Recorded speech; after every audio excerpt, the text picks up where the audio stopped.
At least we're both here. At least we are both here. In spirit and in mind, or just spirit?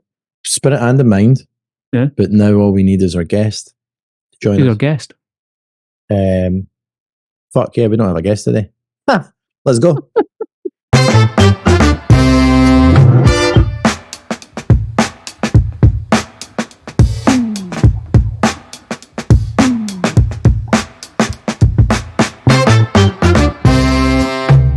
Hello everyone, I hope you're all doing well in the big wide whiskey world out there. It's another week, another banging episode of Not Another Whiskey Podcast, where the chat is better than your average podcast. Yes, we do love to oversell ourselves here on Not Another Whiskey Podcast. As always, I'm joined by the man who is the Thelma to my Louise, my Netflix to my chill, my coffee to my mornings, and the sunshine to my cloudy days. He is a man some call the ultimate whiskey prize fighter. How are you, Mr. Nicholas Palaki? I am very well. Don't know about your Thelma to your Louise. I think I'm much more Harry to... You're my Harry to my Lloyd.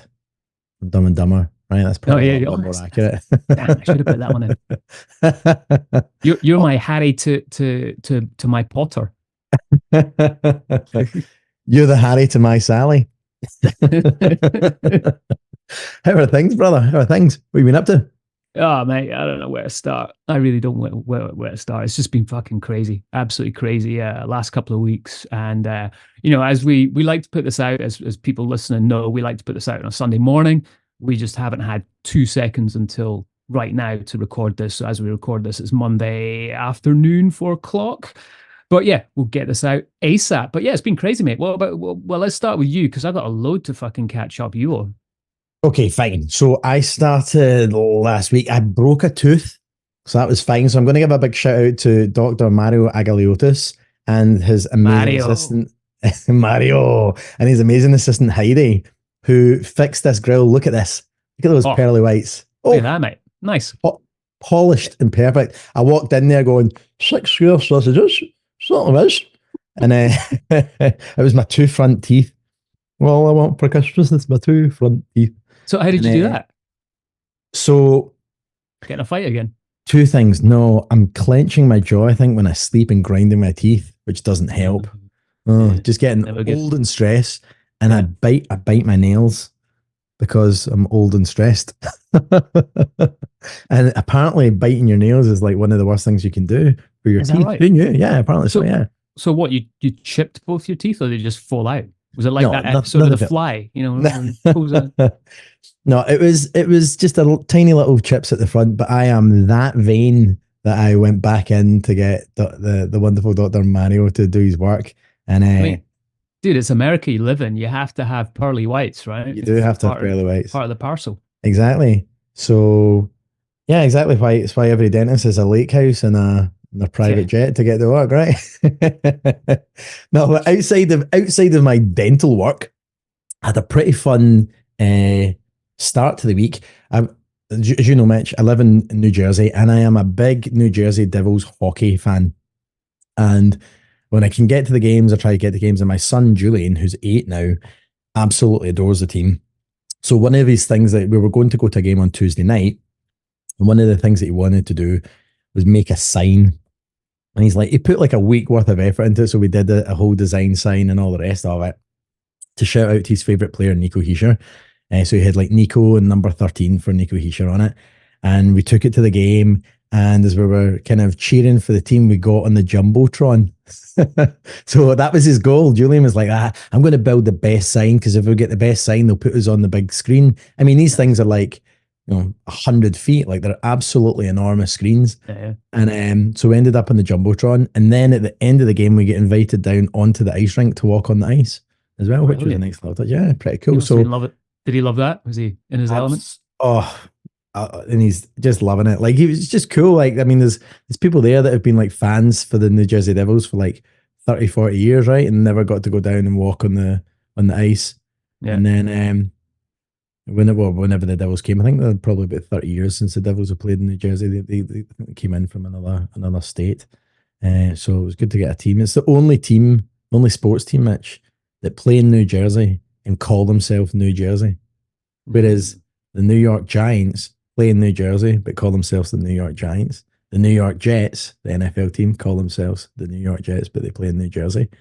It's good to know, mate. That's what about that, right? A little bit of knowledge right there. But it's just the chip in my shoulder of being a New Jerseyan now, I guess, right? Everybody talks about New York, like the World Cup final.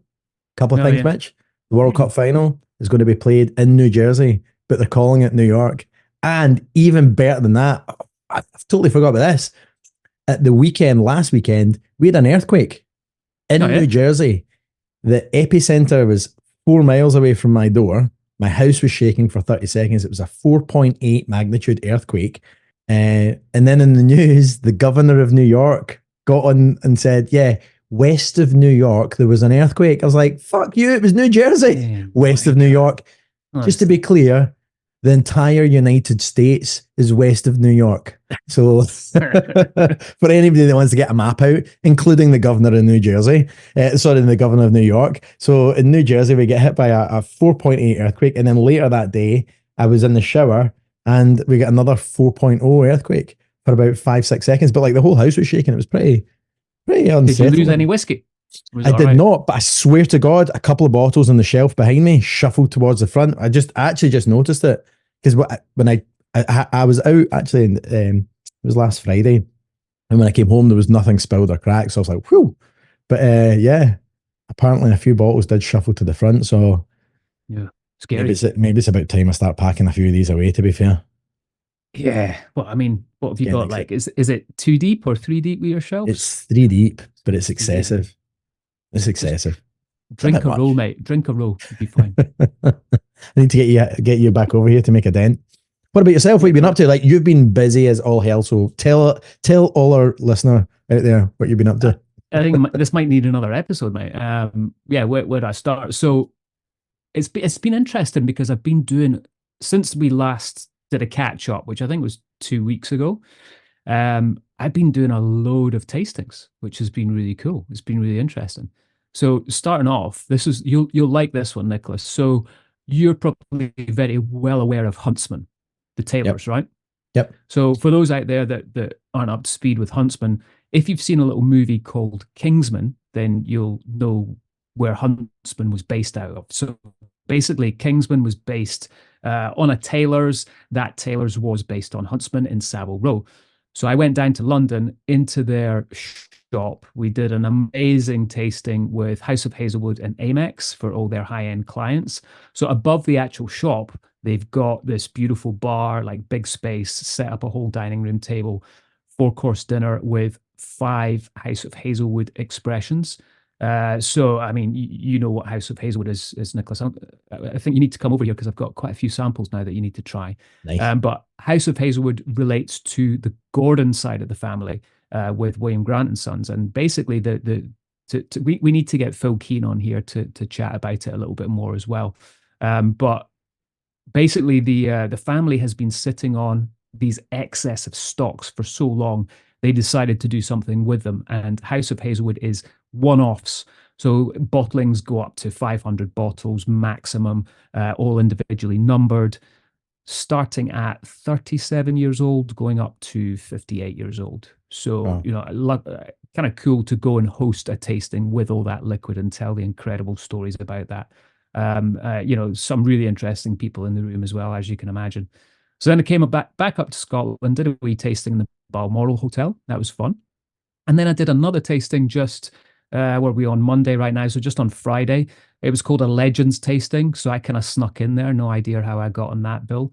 But it was with Polly, who's the distillery manager down at Tormore, and Ian Logan, who is the ambassador for Duncan Taylor.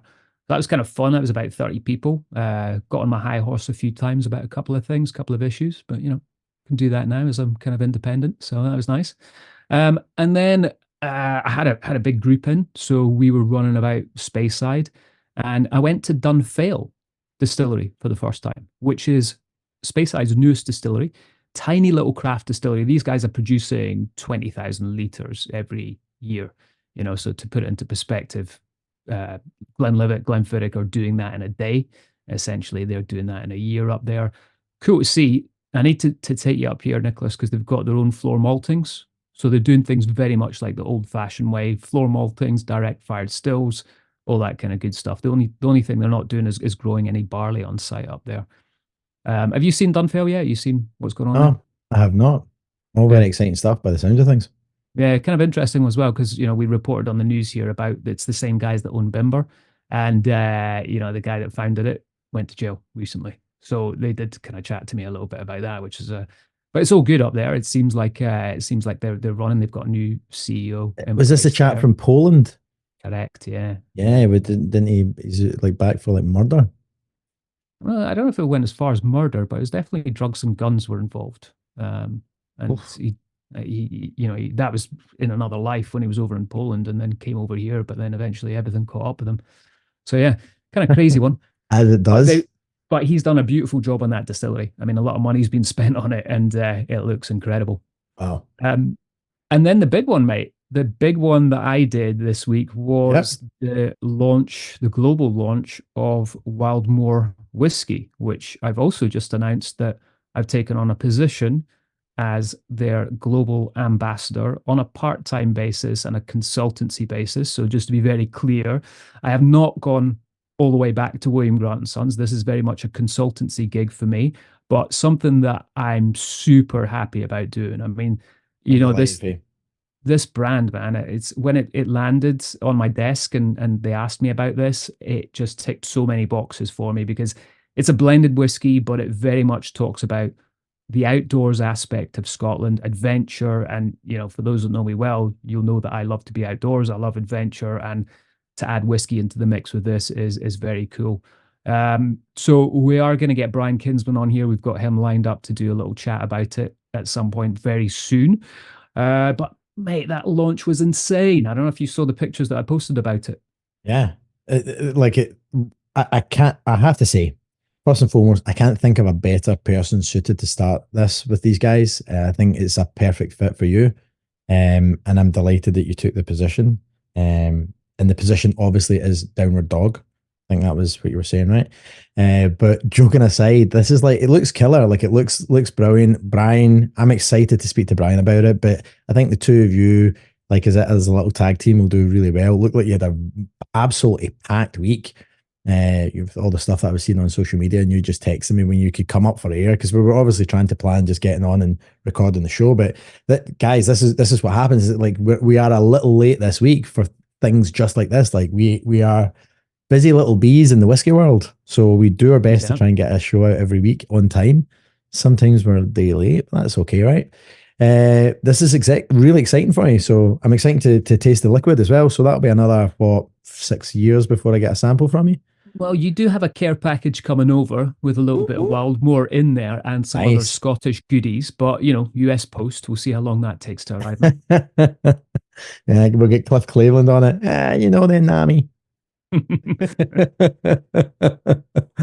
Onwards and upwards. All right. Yeah, man, let's do it. What are we going to talk about? Well, we've got plenty to talk about. Do we want to do the reveal from last week's distillery?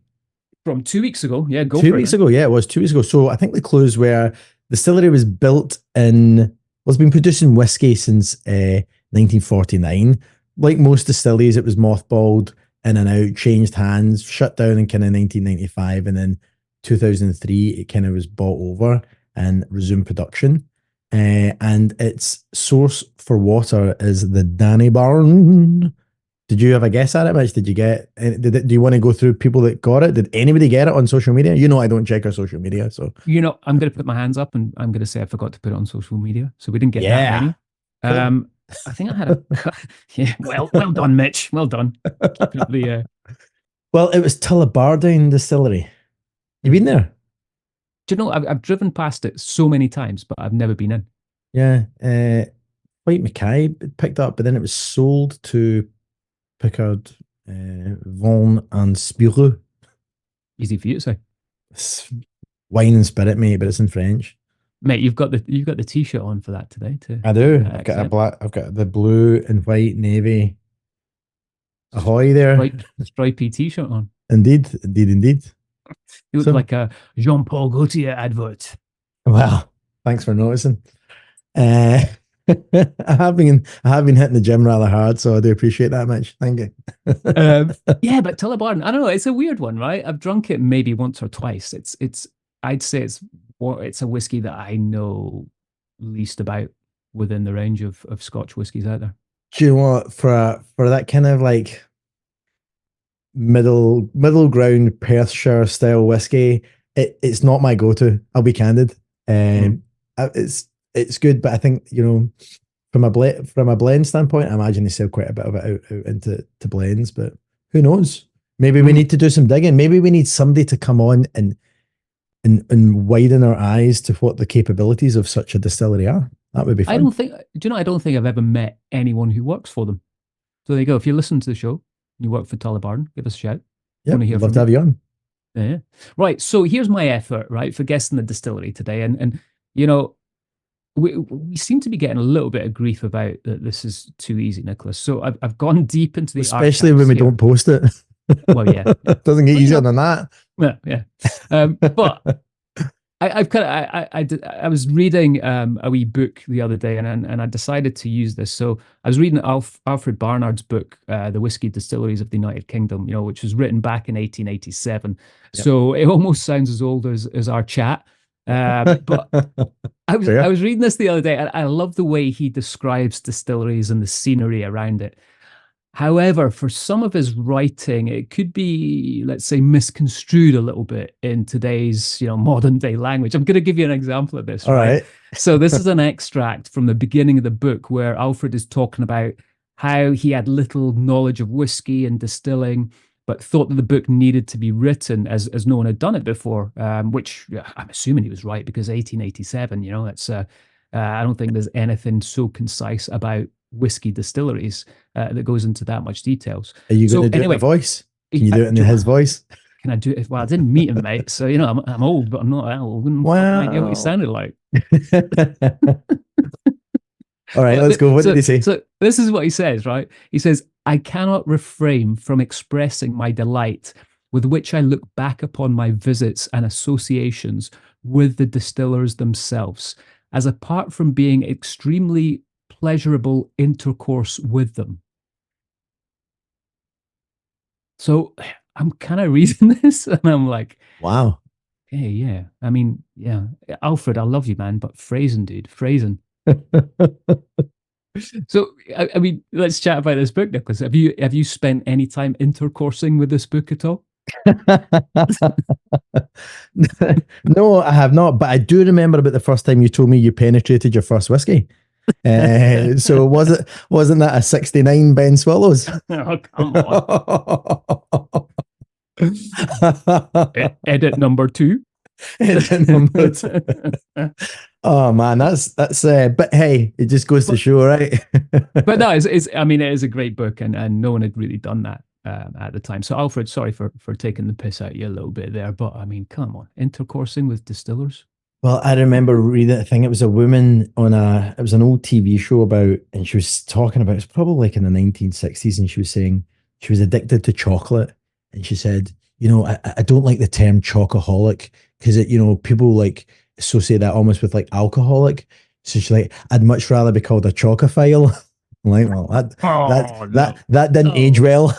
can't do that. Just can't do that, right? Well, there you go, right? So it just goes to show everything swings and roundabouts. Yeah, indeed, indeed.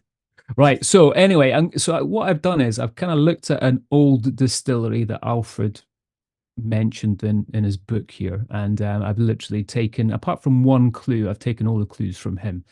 So first clue is this distillery was accessed by going through a village called Bridgend. It contained 3 pot stills. A little hint there in that I'm saying it contained, so maybe it doesn't exist anymore. It was on an island. It used a still standing distillery pier to ship its casks from. All right. And the extra clue that Alfred didn't put in his book here, the anagram of the distillery whose pier it used is Lucid Hard Bitch. Wow. And There you go. You thought Alfred's chat was dated. But that's if anyone gets that one, hats off to you. That's one for the geeks out there. And I will post it on Instagram after this one in the stories. So follow us on Not Another Whiskey Podcast on Instagram. There you go. There you go. Well, let's dive into a little bit of whiskey news because there's been a bit of stuff going on. We'll kick off with our friends over at Douglas Lang, who have launched their first ever single malt from Strathearn distillery. Have you been to Strathearn before, Mitch? Actually, before I get into this, you have.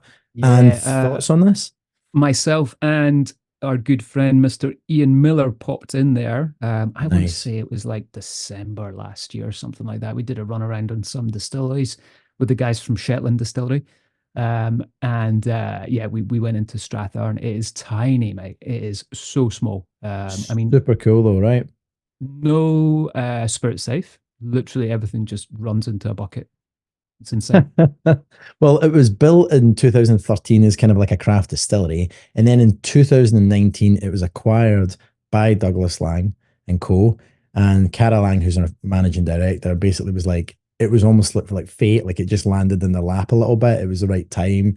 And we're kind of seeing this a little bit across the board with some of these kind of, more established independent bottlers in Scotland now getting into kind of distillery ownership, which is pretty cool to see as well. So I think it'll be really exciting to see what goes on there. But this is Angela Brown is part of their tiny little distilling team. So you're right, Mitch. It is a tiny little hand-picked crew.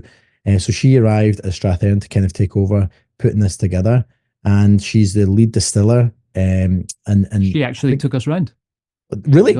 Yeah. Oh, there you go. So she won Spirits Business 2022 Distiller of the Year award after fewer than 500 days in the industry, which is incredible. But it just goes to show you, like, the talent that Angela's bringing to the table, and the quality and that they must be putting through their stills there. So hats off to you, right?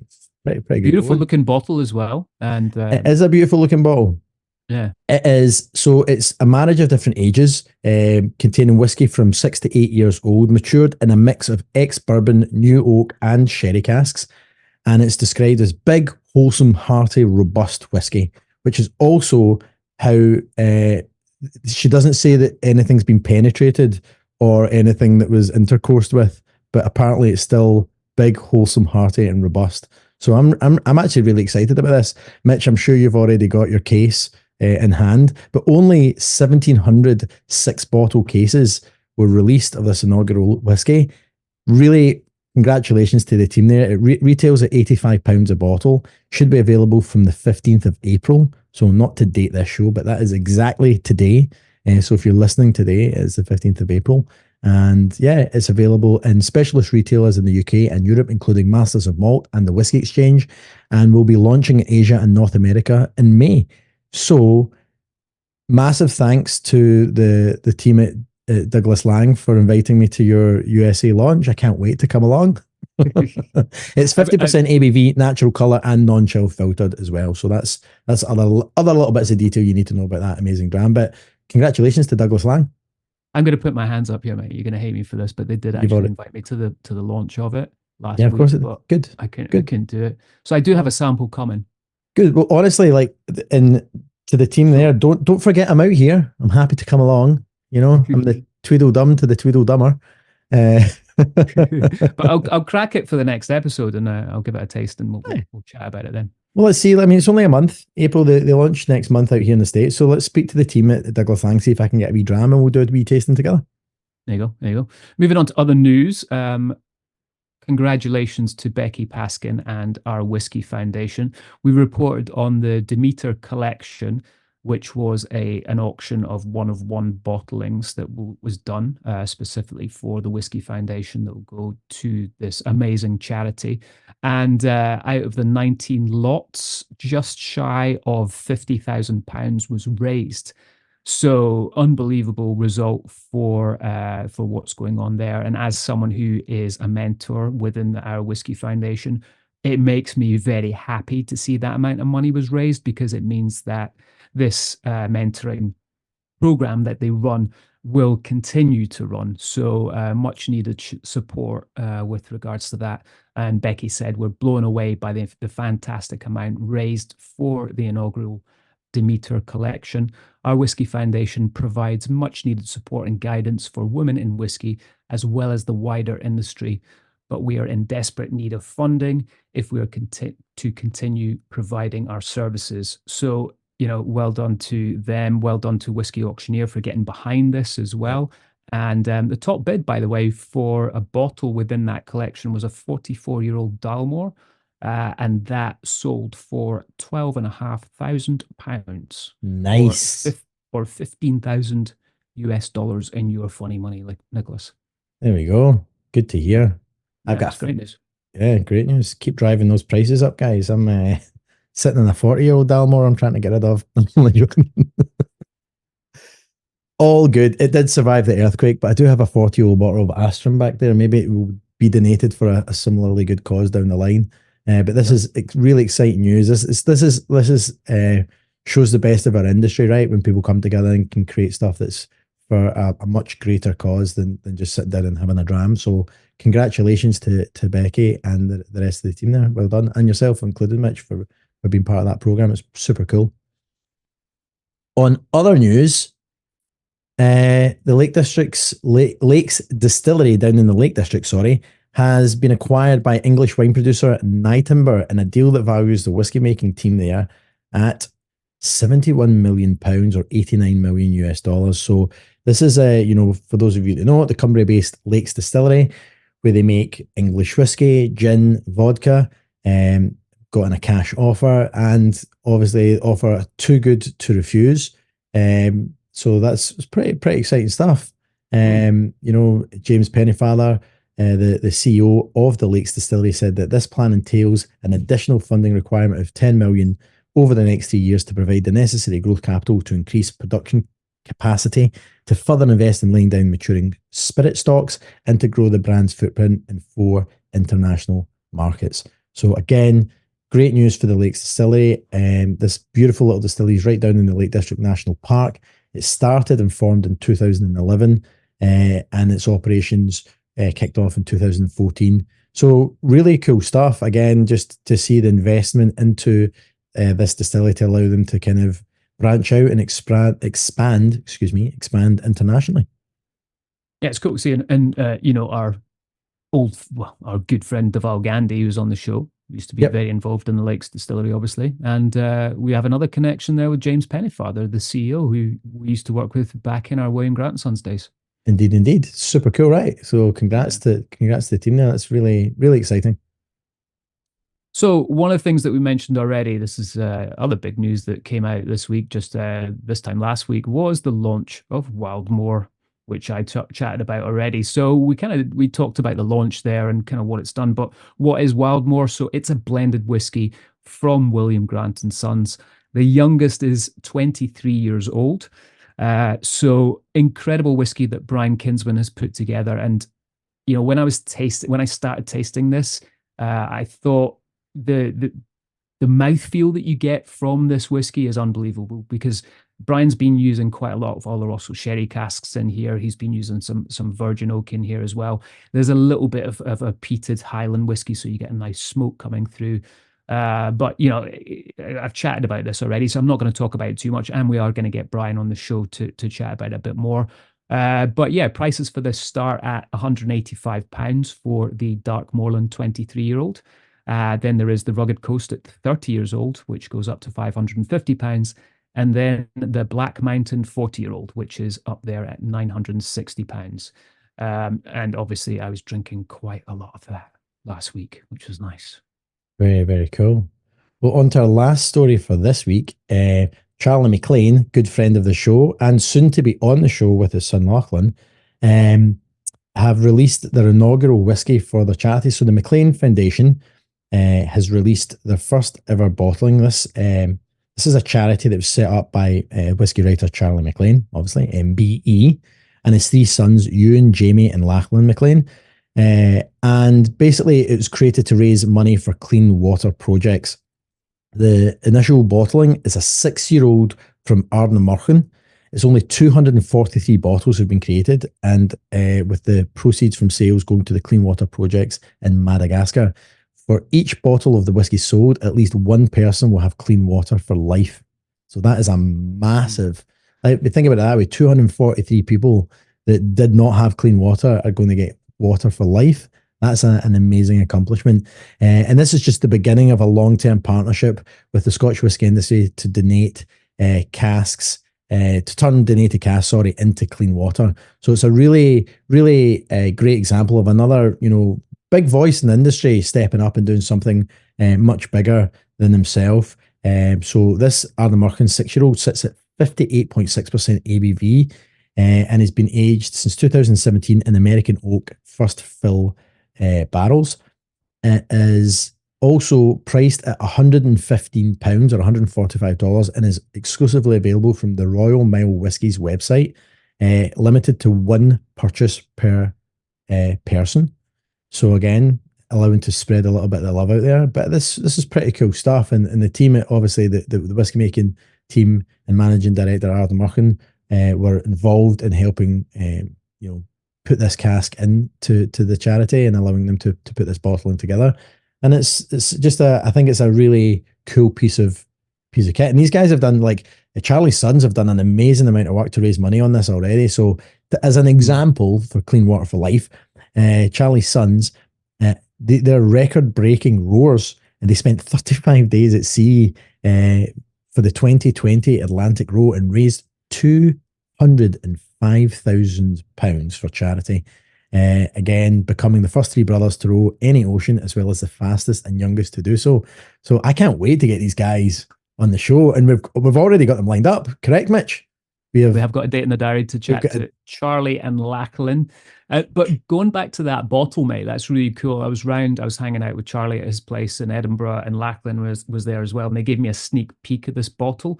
And one of the things you don't see on the picture here that we're looking at of it, it has this kind of leather sort of strap around it, and you can unbuckle that, and then you can read all the information on the inside of the label, because the label kind of pulls out, but it's still attached to the bottle, which I thought was genius. I'm like, what a great way of getting more information on a bottle without having to do an outer. Yeah, love that. It's again really clever.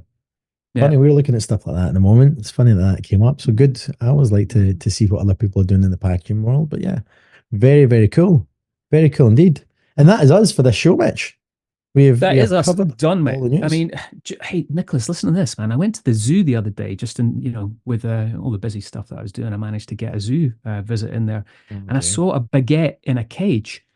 The zookeeper said to me it was bred in captivity. Oh.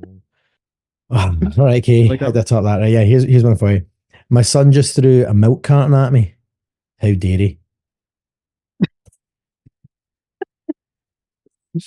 I used to be like, what else have you got? How many have you got here? I've been saving. We've got 2 weeks to catch up on here. So what have you got? No, fucking hell. Sorry, everyone. I used to be addicted to soap. Oh yeah? I'm clean now. Oh. My friend Joe went on the Dolly Parton diet. It really made Jolene. I think that's my second Dolly Parton joke as well. Is it? Yeah. Oh, you need to stop that, man. You need to stop that. I think that's enough for this week. What do you think? I have one more if you want it. Please no. Okay, fine. Okay, no, go. I'm joking. Of course do. What's the difference between Iron Man and Aluminium Man? Iron Man stops the criminals, but Aluminium Man just foils their plans. Or Aluminum Man, as they would say out here in the States. You know, my bicycle wouldn't stand up by itself the other day. Oh, yeah? Yeah, I was too tired. I wrote a book on how to fall down the stairs. It's a step-by-step guide.